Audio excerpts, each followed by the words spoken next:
আশিক রে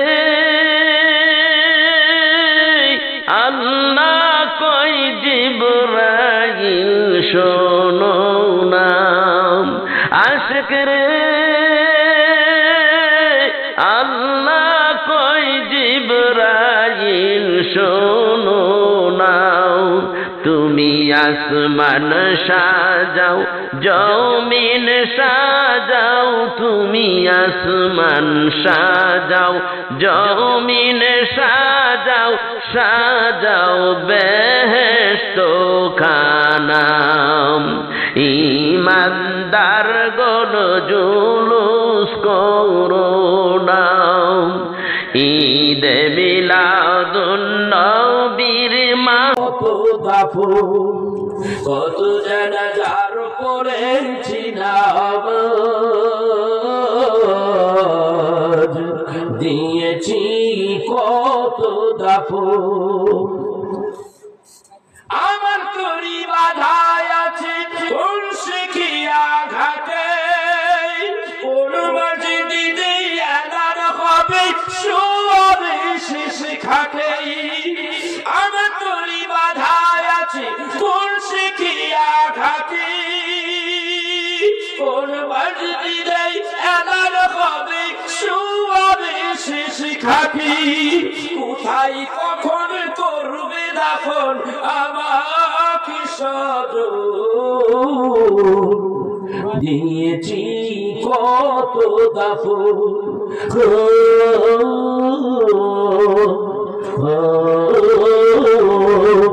দিয়েছি কত দাফন।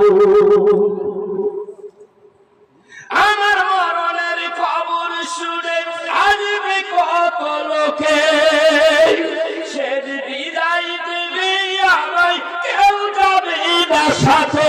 ঠিক আছে, আমার মরণের কত খবর শুনে আসবে কত লোকে, শেষ বিদায় দেবে আমায়, কেউ যাবে না সাথে। ছেলে মেয়ে কাঁদবে সবে, কেউ হবে না আপন। দিয়েছি কত দাফন, দিয়েছি কত দাফন। কত জানাজার পড়েছি নামাজ,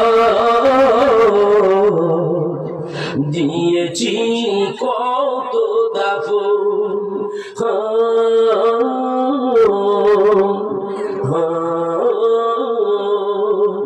দিয়েছি কত দাফন। কোথা যেন আজি আমার তৈরি সাদা কাপড়, দিয়েছি কত দাফন, দিয়েছি কত দাফন। এখন মরণ হইলে কবরে যেতে কখন কখন বড়দর ফজর পর, এরপর আর রাখবে না। বাইরে তারা আলিশান বাড়ি 10 তলা 5 তলা 7 তলা এয়ার কন্ডিশন বাড়ি, ইসলামের পরিভাষায় অনেক তাগিদ আছে। তাড়াতাড়ি ভাই এর তাড়াতাড়ি দাফন কর, ঠিক না ঠিক? কোথায় কখন কোথায় দাফন করবে কেউ জানি না। কে কোথায় কোন জায়গায় জানি কাফনের কাপড় তৈরি হয়ে গেছে, আমরা জানি কি কেউ জানি না। ভাইয়া এই জন্য প্রত্যেকটা মানুষের মৃত্যুবরণ করতে হবে কি হবে না? আখিরি কথা হলো নামাজ আমরা পড়বো, রোজা রমজান নাকের ডগায়, ঠিক না? ধরে কর এই সামনের সাদের পরি, ঠিক না? আমাদের এটা রজব শেষ, সামনে শাবান, শাবান মাসের মধ্যে আরেকটা দামি রাত আছে যেটাকে লাইলাতুল নিসফি বলা হয়। আপনারা বলেন শবে বরাত, এটা ফার্সি ভাষা, আরবিতে বলা হয় নিসফি, লাইলাতুল নিসফি বলা হয় আরবিতে, তাকে ফার্সিতে বলা হয় লাইলাতুল বরাত। এরা বলে এটা বেদাত, অথচ মিশকাতের হাদিসে আসছে তোমরা এই রাতে আল্লাহর ইবাদত করো। শেষ রাতে আল্লাহ তাআলা প্রথম আসমানে আসে, এসে জিজ্ঞাসা করে বান্দা কি লাগবে তোর, হায়াত লাগবে বৃদ্ধি করে দেব, রোগ আছে সেবার জন্য দরখাস্ত কর, মাফ করে দেব, টাকা পয়সার দরকার, অর্থের দরকার, সব হয়ে যাবে, ইবাদত কর, আমি সব দিয়ে দেব। দেওয়ার মালিককে কোন হুজুর দিতে পারে? হ্যাঁ, ওই যে যারা উল্টা পাল্টা করে ওরা দিব? ওরা মনে আইন পাস করে সব হাতে মনে জান্নাত আছে নাকি? করে জান্নাত দেওয়ার মালিককে আল্লাহ। আল্লাহ দেবে, দেওয়ার মালিক আল্লাহ না? বন্ধুরা আমার, এখানে কথা আছে, অনেক কথা, আমি দিতে যাব না। পরিশেষে আমার আলোচনার ইতি টানতে যাচ্ছি। এবার রাসূল আসলেন, একেবারে আল্লাহ বললেন, হাবিব গো, আপনি বলে দেন 8 রাকাত নামাজ, যোহরের এবং আসরের নামাজ যারা পড়বো রেগুলার, তাদের জন্য জান্নাত ওয়াজিব। এবার জাহান্নামে যাইতে চান না কারা? হাত তুলে তো দেখি, জাহান্নামে যাবো না কারা কারা? সবাই করে, সবাই করছে। জাহান্নামে যাইবেন না? কেউ যাইবেন না? তাহলে বেশি বেশি করে মোবাইল টিপবেন, 0179888 নাকি কর কথা কর না খায় রাইতে যত খুশি তত দেখবেন আর খালি টিপাটিপি করবেন। এই আঙ্গুল কিয়ামতের দিন সাক্ষী দেবে, আল্লাহর কাছে বলবো, আল্লাহ ও আল্লাহ, ও আমার খালি এই কাজে ব্যবহার করছে, কিন্তু এই আঙ্গুল ব্যবহার, সুবহানাল্লাহ সুবহানাল্লাহ সুবহানাল্লাহ, আলহামদুলিল্লাহ আলহামদুলিল্লাহ, আল্লাহু আকবার আল্লাহু আকবার। এই আঙ্গুল সাক্ষী দিবে আমার যে জিকির করছে। এই আঙ্গুল সাক্ষী যদি উল্টা দেয় আপনার বিরুদ্ধে, আপনি মামলার আসামি হয়ে যাবে। ঠিক না ঠিক? আসামি হইতে চাই না, আল্লাহর বন্ধু হতে চাই। রাজি আছি? এবার রহমতের নবী বলেন, আপনারা জাহান্নামে যাবেন না? কেউ যাবেন না? মোবাইল টিপাও যাবেন না? তাহলে মোবাইল টিপাও যাবে না, বাজে জিনিস দেখা যাবে না। আসেন বলতে চাচ্ছি, রাসূলকে বললেন আল্লাহ তাআলা, ও হাবিব, আপনি বলে দেন তারা যদি জাহান্নামে না যেতে চায়, মাগরিবের ফরজ কয় রাকাত? এশায় ফরজ কয় রাকাত? মোট কয় রাকাত হলো? 7 রাকাত। জাহান্নাম কয়টা?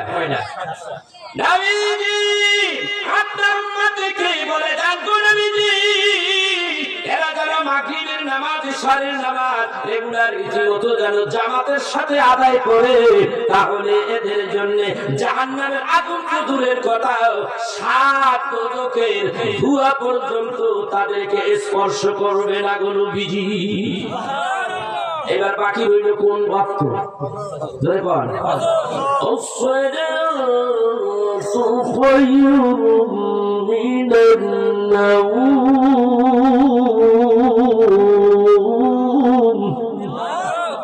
ঘুম থেকে নামাজ ভালো না নামাজ থেকে ঘুম ভালো?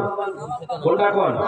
ঘুম থেকে নামাজ ভালো, ঘুম থেকে নামাজ থেকে ঘুম ভালো। এটা কেমন হয়? নামাজ থেকে ঘুম ভালো, এটা কেমন হয়? কথা কোন না না কোন? আপনি আবার বলেন না, আপনি এইটা কোন তালে বললাম? ঘুম খাটান চলবে না, নিয়ত করে না। আল্লাহ তাআলা বলেন, ও হাবিব, যারা এইভাবে কষ্ট কইরা ফজরের নামাজ 2 রাকাত পড়বে ফরজ, এই ফরজ 2 রাকাত, 1 রাকাতে দিনের গুনাহ মাফ, আরেক রাকাতে রাতের গুনাহ মাফ। ইন্নাস সালাতা তানহা আনিল ফাহশাই ওয়াল মুনকার। নবীজি আপনার উম্মতদেরকে বলে দেন, অবশ্যই অবশ্যই নামাজ হলো সমস্ত গুনার কাছ থেকে ফিরাইয়া রাখে। সব দেখে নবী আমার আইলেন, কোথায়? এক কোটা ওইখানে 27 বছর শেষ, এইখানে আইসে দেখতে আছে ওই যে অতি করছিল উম্মাহানির ঘরের দরজা, এখনো সেই পানি গড়াইতে আছে। বিছানা থেকে উঠছে, ওই বিছানা এখনো গরম আছে। সুবহানাল্লাহ বলুন না, এর একটা কারণ আছে, আজকে বলবো। এখন আসলেন আয়েশা কাবা শরীফের মধ্যে আয়েশা বলতেছে সাহাবীদের, ও সাহাবীরা শোনো, গেল রাইতে আবার মেরাজ হয়ে গেছে, আমি 27 বছর পার করে দিয়ে আসছি। ওই জগতে মুসলমান সব মাইনে নিল। আবু জাহেল কাফের যে আছে, উতবা সাইবা খাইছে।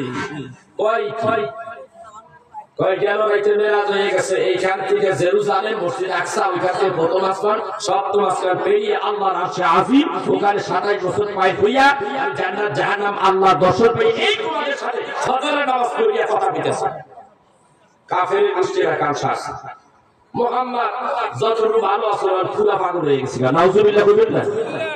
আর সবাই যখন এই কাজ করতেছিল, তখন আবু জাহেল ডাকতে আবু জাহেল যাইতেছে কারে পাই কারে ধরি, কারে পাই কারে ধরি। সামনে বসে আবু বকর, কে বসে? আবু বকর। এটা শেষ কথা আমার, আবু বকর বলতেছে। এখন আবু বকর ডাক দেখায়, আবু বকরের ডাক দিয়া ইয়া কয়, আবু জাহেল কয়, আবু জাহেল কইতেছে আবু বকরের কাছে এই কথাটা করব, কারণ এটা ওয়াজগুবি কারবার।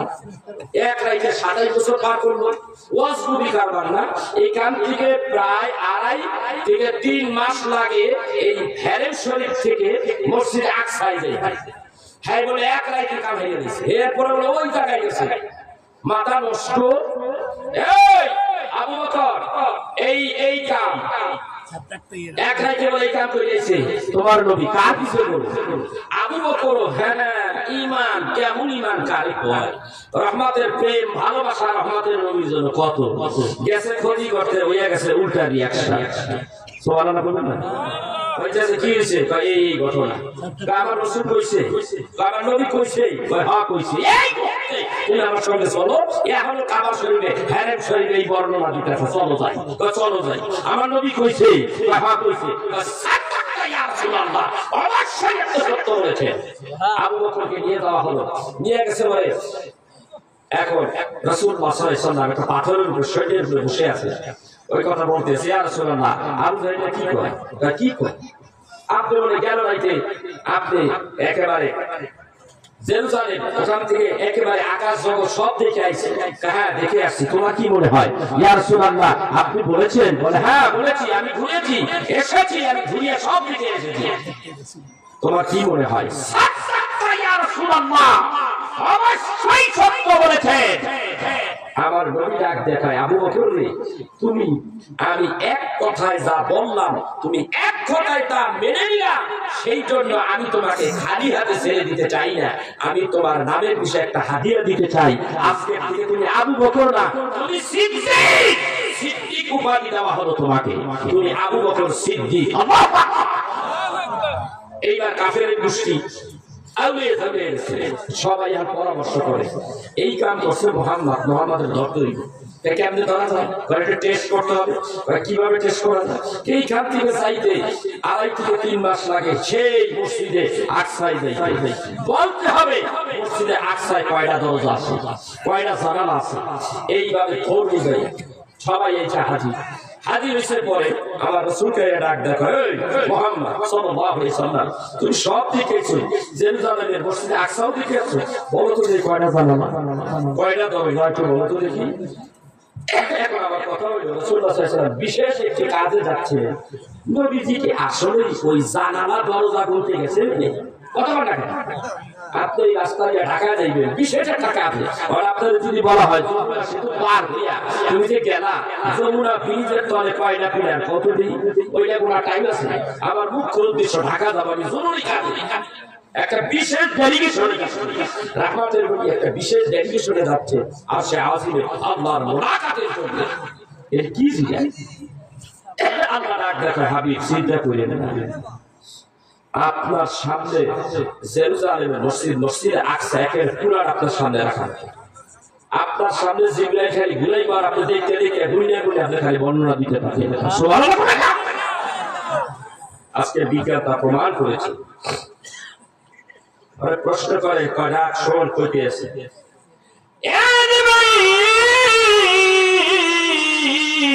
দেরি করিস না রে জিবরাইল, জলদি করে যাও ওই জায়গায় মসজিদে আকসা, ওইটা গোটাটা ধইয়া আমার হাবিবের চোখের সামনে রাখবি আর ঘুরাবি।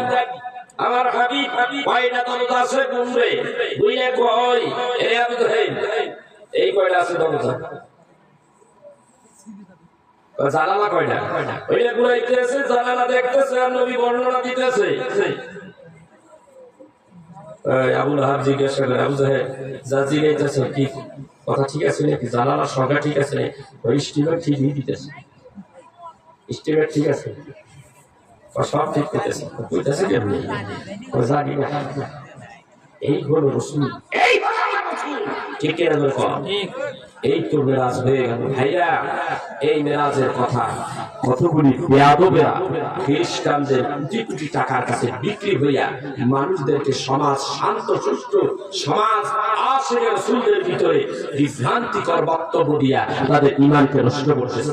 অথচ মেরাজ অশরীরে হয়েছে আল্লাহর কোরআন, আল্লাহর হাদিস, সহিহ বুখারী দেখতে আল্লাহর কোরআন এসেছে, জালালাইন শরীফ এবং তাফসীরে রুহুল বায়ান, তাফসীরে রুহুল মাআনি এবং তাফসীরে হাযিরের মধ্যে এসেছে সরাসরি আল্লাহ রাব্বুল আলামিন রাসূলুল্লাহ সাল্লাল্লাহু আলাইহি ওয়াসাল্লাম আমাকে দেখেছেন এবং তার সাথে মেরাজ হয়েছে, তারা প্রমাণ দিচ্ছে। আর আমরা পেট্টে মৌলবী, 3 টাকার মৌলবী, মায় কয় মৌলবী, গ্রামে কয়জনে কয় মৌলবী, এরা কয় দেখা হইলে স্বপ্ন যোগ হয়েছে। এই কথা কি মেনে দেওয়া যায়? যেখানে স্পষ্ট দলিল কোরআনে আছে, হাদিসে আছে, এটা পাওয়ার পরও যে ব্যক্তি বলে স্বপ্ন হয়েছে, ওইটা মানুষ না, ওইটা অন্য একটা কিছু। ঠিক আছে, ঠিক আছে, আসেন আমি এখন বিদায় হব আপনাদের কাছ থেকে। মসজিদের জন্য আপনারা কেউ কিছু দিবেন? কথা বলেন।